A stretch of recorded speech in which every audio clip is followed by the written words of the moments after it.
Well, to be honest, after listening to that song, I was thinking, I got nothing else to say, y'all, so we'll see you next time. That was beautiful, Ken. Thank you. Yeah, it really was beautiful. There are so many ways to reach a heart, right? And music is certainly one of them, which is why it's been part of services for centuries. And that reached a lot of us, Ken. Thank you. So one of the things that I love, and today couldn't have been any better, are the stories that you all tell here, and you tell them every week. And it's part of your DNA. And it's the stories that get passed down from the generations that keep our family history, right? We all hopefully heard stories from grandma, grandpa, aunts and uncles, somebody along the way. It keeps our family history together, and it keeps our corporate history as human beings, as Americans, as Unitarian Universalists. It keeps our corporate memory together too. Because it's important to remember history, right? Because when we forget it, bad things can happen. Even when we remember it, bad things can happen. So today I want to share some stories with you. Stories that have impacted me. Stories that are seated in the history of our black brothers and sisters. Over the years, I've come to understand myself. It's one of the values of living to ripe old ages and having hair that's no longer brown. And one of the things that I've come to understand about myself is that I'm pretty good at empathizing with other people. Because of the rich and various experiences I've had in my life, I can usually walk around a little bit anyway in someone else's shoes. Yet no matter how hard I try or want to understand what it is to be a black or brown person living in the United States, I just can't come close to grasping the level of pain experienced by someone who has been considered less than. People who are considered less than are justifiably treated differently by the very social structures that are supposed to guarantee justice and equity for all. One of my closest friends is black. And yes, I understand that even by saying that, it makes me sound like I'm racist. But it's true. We've been friends for over 40 years, and our lives are very different. I can acknowledge that in light of all of the hardships I've experienced along the way, my life has been cloaked in a comfort that comes from being white. She helps me see what it's like to be black in America. At midnight, when our children were little, on New Year's Eve, my family would gather out in the street with our neighbors at midnight and clang pots and pans and maybe light off a firework or two that was left over from the 4th of July and pull those poppers that we got at the dollar store. Does that sound familiar? Does that sound kind of like the traditions that maybe you had with your children or you have with your children as they're growing up? And other than enduring temperatures at night in December that were pretty cold, none of us really had a second thought about being outside. Safety in our neighborhood was not an issue. Compare that experience to my friends. She lives in Detroit, and she had to lie on the floor to avoid being hit by one of the stray bullets fired by the celebratory revelers outside on her street. When she was 13, her father married her off to a much older man because he had to reduce the number of mouths they had to feed in their house. To his later credit, after she had had a couple of children, her father brought her back home when he found out how many beatings she had been subjected to by her drunken husband. Her youngest son lost an eye in a traffic stop skirmish with a police officer when he was just in high school. Yes, our lives are different. And you might wonder how we've been able to remain friends for so long. Well, the initial glue that held us together was food. Food has a way to do that. It has a way to bind. You see, both of us have familiar roots in the South, and we grew up eating the same kinds of food: fried okra, greens, sweet potato pie, crackling cornbread, just to name a few. But the other and more bonding connection between us is an abiding faith in Jesus and a trust in God. I admire her faith. It permeates every aspect of her life. Because of the traumas in my childhood, trust doesn't always come easily for me. What her example has taught me is the importance of not only having faith, but having trust as well. Trust that is built through living a full-throated, honest relationship with God. Not just believing in a higher being, but trusting that a relationship exists between you. And for my friend, and many in her community, trusting God is passed down through generations of black and brown people still waiting for justice. White entitlement is also passed down. It's a generational sin biblically referenced as the sins of the father. My friend has helped me understand that faith is a noun and trust is a verb.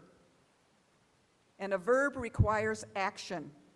And it is the responsibility of the privileged in a society to act. Something those of us with white skin haven't always done well. Now, those of you who are history buffs know that the Emancipation Proclamation was signed in 1863. But allowing freed slaves to vote and have congressional representation was such an affront to the privileged class that the privileged class's entitlement bred an anger and hate that gave birth to the KKK. The Civil Rights Act was signed into law in 1964. What happened in those 100 years between emancipation and the signing of a law designed to provide liberty and justice for all? What happened? Jim Crow. And 60 years later, it is disheartening to know that voting equity is still in jeopardy. Why is it so hard for us to embrace an America based on equity and justice for all of us? So on January 15th, we celebrated the life of the Reverend Dr. Martin Luther King Jr., a man who was killed because he was perceived to be a threat to the dominant power structure's way of life. A man who believed that in God's sight, we are all equally created in love. So a story from my childhood begins in Jackson, Mississippi in 1968. I only remember my time in Jackson, Mississippi in little vignettes. I remember how hot the days could be. Nothing like the spring and summer days I had experienced in my home state of Michigan. As my memory unfolds, I see myself walking down a sidewalk. I'm walking alone, and I have no recollection of where I'm going, but I do remember seeing a man coming toward me. As he gets closer, I can tell by his clothes that he's an adult, a term my 10-year-old understood by his dark suit coat and brimmed hat. Growing closer still, I'm thinking that the sidewalk may not be wide enough for both of us, and I'm not sure if I should speak to him or just walk on by. Much to my surprise, once we got close enough to speak, I see the man step off the sidewalk, remove his hat, and bow his head as I pass. An adult man got off the sidewalk to let a child pass? I never had an adult show me that kind of deference in Michigan, or ever. With his hat off, as I passed by, I made another observation. The man with his hat in his hands was black. I was years away from learning about Emmett Till or teaching the novel To Kill a Mockingbird. I didn't understand the danger that man faced by not allowing me, a white person, to have the entire sidewalk. I was years away from listening to the music of Billie Holiday or reading Howard Fast's novel Freedom Road. But I was only weeks away from another indelible memory. On the morning of what I now know to be April 5th, my mom woke me up with the words, "Martin Luther King Jr. was shot and killed last night." The 1960s were full of too many days in which my mom would tell me of someone's death. By 1968, I learned of the deaths of my father, an uncle, an aunt, JFK, and now Martin Luther King. RFK would follow in July. It was sometimes difficult to sort my personal feelings of loss from the collective memory we felt as a nation. Some say the 60s was a tumultuous time. Looking back, I would have to agree. But there was something about living through them, growing up through them, that honed our spirit. For those of us beginning our life's journey, our childhood was gifted with lessons that would mold many of us into people who deplore injustice and believe that Black lives matter. Some from our generation became people who aren't afraid of protest, who teach our children to stand up for what is right because it was modeled for us by freedom riders and people who sat at lunch counters. You see, because of the events early in our lives, it's easier to make the leap from Jim Crow to unequal incarceration of Black men, because we remember whites-only signs and segregated drinking fountains. We recognize the attempt to suppress the Black vote because it looks familiar.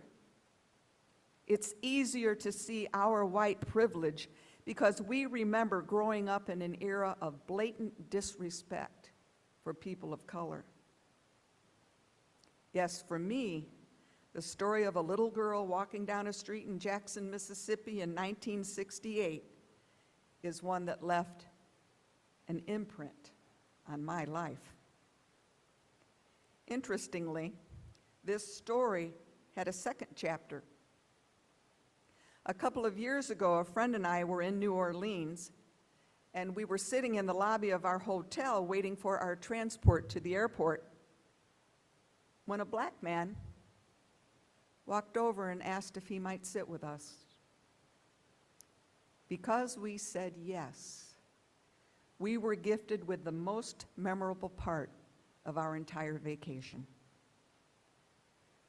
Through small talk, we soon came to learn that the man who joined us was a living piece of history. The man who joined us had been a freedom rider, and he had a story to tell. In the book that I referenced and read from you a few minutes ago, Eric Dyson uses a tree as a metaphor. He writes to Sandra Bland, the 28-year-old woman who was jailed in 2015 after a traffic stop and found hanged in her jail cell 3 days later. He writes, "Racism is a seed that is planted or falls to the ground. The seed can be intentionally sown, or it grows organically, passed along by the winds of social media or other trends that permeate a culture. If racism is the seed, then the ground onto which it falls is the system that continues to cultivate hate. There are open fields of untilled soil or young minds that are fertile grounds for racist belief. From the seed grows a sprout of prejudice that can grow into a tall, strong tree of hate. And the cycle repeats." Stories are important to tell. Stories are powerful reminders of our past and tools for our hope for the future. Without stories to remind and inspire, humanity is rudderless. Without stories, we are left to ponder the question posed by Pete Seeger: when will we ever learn? When will we ever learn? Amen.